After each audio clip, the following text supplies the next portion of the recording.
आदर लिली, क्या हो जब आधी रात को आपके सामने हूबहू आपके जैसा ही कोई हमशक्ल आ जाए और वह इंसान ना होकर कोई और हो तो क्या होगा। आज लिली अपनी छोटी बहन के साथ घर में अकेली है। लिली ने अपना फ़ोन चेक किया। माँ का मैसेज आया था, 10 बजे तक सो जाना है।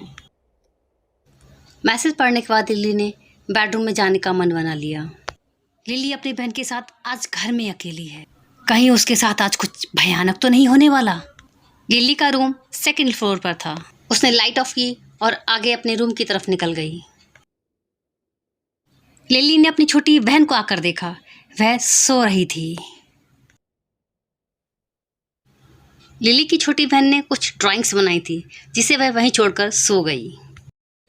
लिली ने अपनी बहन की बनाई हुई ड्राइंग को उठाकर देखा। उसमें lily, me and other lily. ये अदर लिली कौन थी जो हूबहू लिली की तरह ही दिख रही थी? ये देखकर लिली सोच में पड़ गई। अब लिली अपने रूम में सोने आ गई। लिली ने लाइट ऑफ की और बिस्तर पर सोने के लिए लेट गई।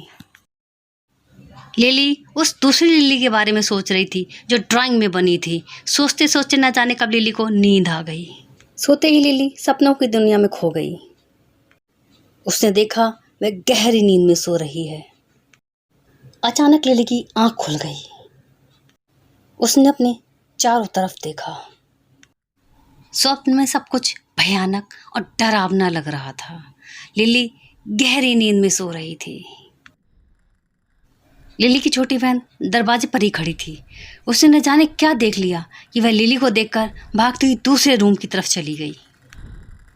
तभी वो हुआ जिसकी किसी ने कल्पना नहीं की थी। एक दूसरी लिली खिड़की से अंदर आ गई, जो देखने में तो लिली जैसी थी, लेकिन ये कोई साधारण इंसान नहीं थी। उसकी लंबाई, उसके हाथ पैर, सब कुछ किसी चुड़ैल से कम नहीं थे। वह चुड़ैल लिली के कमरे में चारों तरफ घूमने लगी। अब वह दूसरी लिली चुड़ैल छत की दीवार पर थी। अचानक लिली घबरा कर उठ गई। उसने कितना भयानक सपना देखा। क्या ये सपना ही था या ये सच में हकीकत में बदलने वाला था? फ़ोन में नेटवर्क नहीं आ रहे थे। अचानक ही कुछ गिरने की आवाज़ आई। लिली थोड़ी डर गई। उसने एक डंडा उठाया और उसे लेकर आवाज़ की दिशा में बढ़ गई।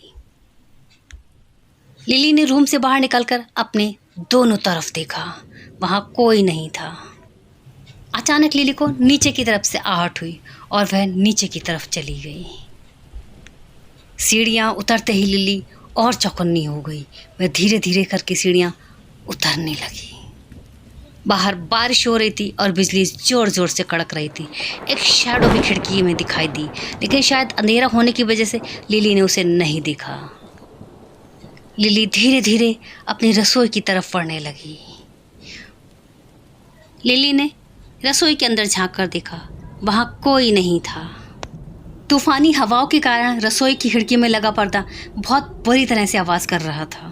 तभी लिली को अपने पीछे कुछ महसूस हुआ और उसने बिना 1 मिनट गवाए पार कर दिया। लिली डर और घबराहट के कारण बहुत बुरी तरह से हाँफ रही थी। लेकिन ये क्या?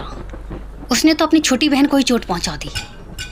लेकिन क्या ये उसकी छोटी बहन थी जिसे रूप बदलते देर ना लगी और चुड़ैल अपने असली रूप में आ गई? उस भयानक चीख से लिली की छोटी बहन घबरा कर उठ गई। उस समय सुबह के 3 बजे थे। लिली की छोटी बहन डरी, घबराई, सहमी सी अपने रूम से बाहर आ गई। उसने लिली के रूम में जाकर देखा, लिली वहाँ नहीं थी। लिली को वहाँ ना पाकर वह और डर गई और सोच में पड़ गई, इस समय लिली कहाँ जा सकती है। वह लिली को ढूंढती हुई नीचे की तरफ आ गई। उसने किचन की लाइट ऑन की और लिली को चारों तरफ ढूंढने लगी। लिली उसे कहीं दिखाई नहीं थी, लेकिन रसोई की खिड़की अभी भी खुली हुई थी और उसमें से एक हाथ निकला और उसकी बहन को अपने साथ ले गया। लिली और उसकी बहन को कहाँ ले गई वह चुड़ैल? If you like share and subscribe now. ऐसी ही मज़ेदार हॉन्टेड स्टोरीज सुनने के लिए चैनल को सब्सक्राइब और लाइक करना ना भूलें और कमेंट्स करके बताएं, आपने भी कभी अपनी हमशक्ल को सपने में देखा है क्या?